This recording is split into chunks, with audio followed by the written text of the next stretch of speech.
Apesar de atender milhares de estudantes por dia, o bandejão não oferece opções para todos os tipos de alimentações. Frequentadores que seguem dietas vegetarianas ou veganas não têm opção de proteína adequada no cardápio. O cardápio é organizado com uma opção de proteína animal e guarnições. A pauta da alimentação vegetariana é antiga e muito conhecida. Sempre que questionados, os responsáveis pelo serviço indicam que as guarnições são bastante, mas a realidade é outra.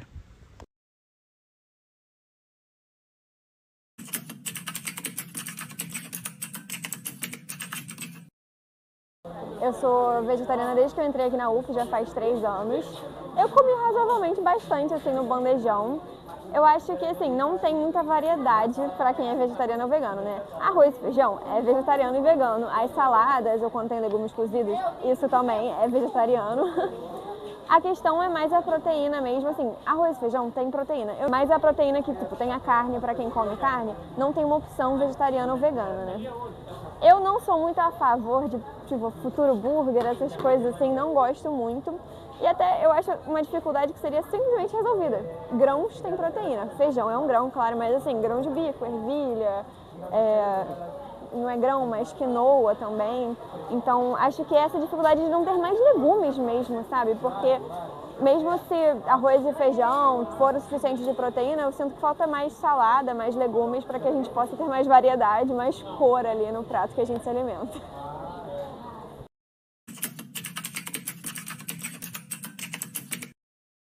Eu moro com os meus pais, eu passo a maior parte do meu tempo em Niterói, porque eu moro em Niterói, trabalho em Niterói, faço em Niterói. Então eu consigo comer em casa, e quando não consigo comer em casa, eu também consigo levar comida para os lugares. Até quando eu trabalhava no Rio, eu levava marmita mesmo.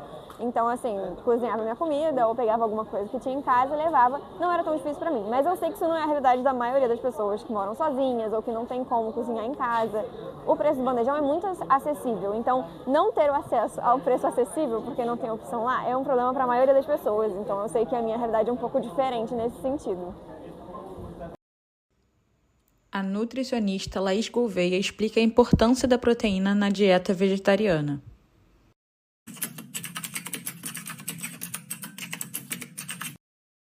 Então, a proteína ela não tem só a função de energia, porque a gente tem 3 macronutrientes que nos fornecem energia, que são carboidrato, proteína e lipídio, né, as gorduras. A proteína ela fornece 4 calorias por cada grama, assim como o carboidrato, e a gordura fornece 9 calorias. Mas a gente não usa a proteína só como fonte energética, ela também é uma boa fonte energética, mas a prioridade do nosso organismo é a energia através de carboidrato e gordura. Então, a proteína ela tem diversas ações do nosso corpo, não só a energia, como eu falei. Então, primeiro, função estrutural, ela participa da estrutura dos nossos tecidos, dos nossos órgãos, diversos fluidos também. Ela confere elasticidade e resistência aos órgãos e tecidos, assim como, por exemplo, formar cromossomos, que estão relacionados à nossa genética. Também forma estrutura de receptores de nossas membranas celulares, participa também da formação do músculo, da contração muscular pela actina-miosina, por exemplo, e também tem função reguladora. Por exemplo, ela compõe hemoglobina. O que é hemoglobina? Ela transporta oxigênio no nosso organismo. Ela também participa da estrutura de diversos hormônios. Então, o hormônio é importante para o nosso corpo funcionar.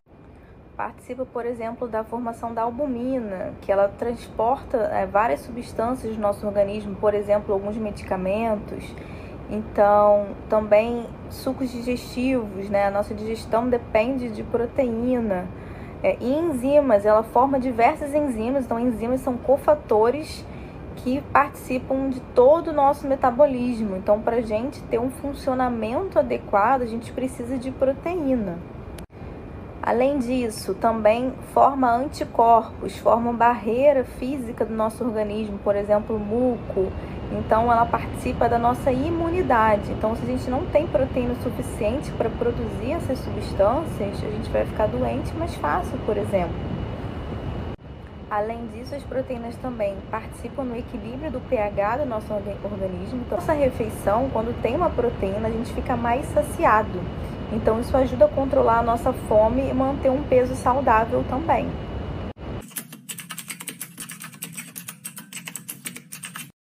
Tá. Antigamente, a gente usava o termo proteína de alto valor biológico. Essa proteína era considerada somente de origem animal, porque ela continha todos os aminoácidos essenciais da mesma fonte alimentar. As proteínas de origem vegetal, às vezes têm um aminoácido limitante, que a gente chama, ou seja, uma quantidade pequena de algum aminoácido, e aí a gente consegue completar com outra fonte de proteína vegetal que tenha esse aminoácido em maior quantidade. Então, por exemplo, o arroz e feijão é a combinação perfeita por isso, porque o arroz tem um aminoácido em quantidade menor, mas o feijão tem essa quantidade de aminoácido maior, e vice-versa. Então, eles se complementam. Como é que a gente faz essas combinações? Então, por exemplo, a gente combina, de um modo geral, né, um alimento do grupo das leguminosas, que é o grupo do feijão, lentilha, grão de bico, ervilha, soja, com um grupo de cereal, por exemplo, aveia, arroz, pode ser um milho, um cuscuz, quinoa, amaranto. Alguns deles já têm aminoácidos em quantidade até suficiente. Mas mesmo assim, a gente combinando, a gente tem uma riqueza maior de nutrientes e também garante que esses aminoácidos estejam todos presentes.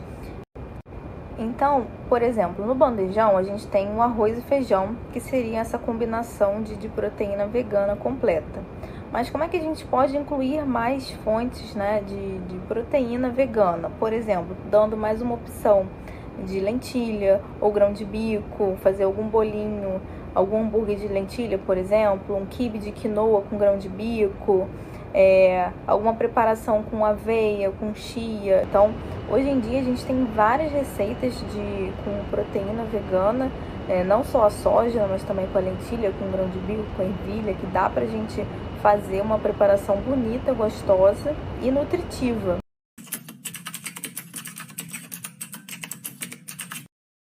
Por exemplo, a falta de proteína pode causar cansaço, então a gente não vai ter energia suficiente nem produzir as substâncias necessárias para o nosso corpo funcionar direito. Então a gente pode ficar cansado, pode ter dificuldade de aprendizagem, pode ter dificuldade de concentração, alteração hormonal, e também prejudicar o sono, estresse. Então tudo isso está interligado. O nosso corpo ele funciona como uma coisa só, não tem compartimentos separados. Apesar de a gente aprender assim na faculdade, né, tá tudo interligado. Então a proteína ela vai participar de tudo mesmo. Além disso, a falta de proteína na refeição em si pode promover uma falta de saciedade, então a pessoa vai ficar com fome mais rápido. E também participar da nossa imunidade, né? Então a gente pode ficar mais suscetível a infecções. Então na pandemia a gente viu o quanto é importante a gente estar com a nossa imunidade bem íntegra. Então a falta de proteína vai prejudicar a formação de anticorpos e também de barreira física, né, contra esses agentes patogênicos. Então a gente tem que ter essa quantidade de combinação de proteína para manter a nossa imunidade em dia e não ficar doente à toa, né? Não ficar resfriado toda hora.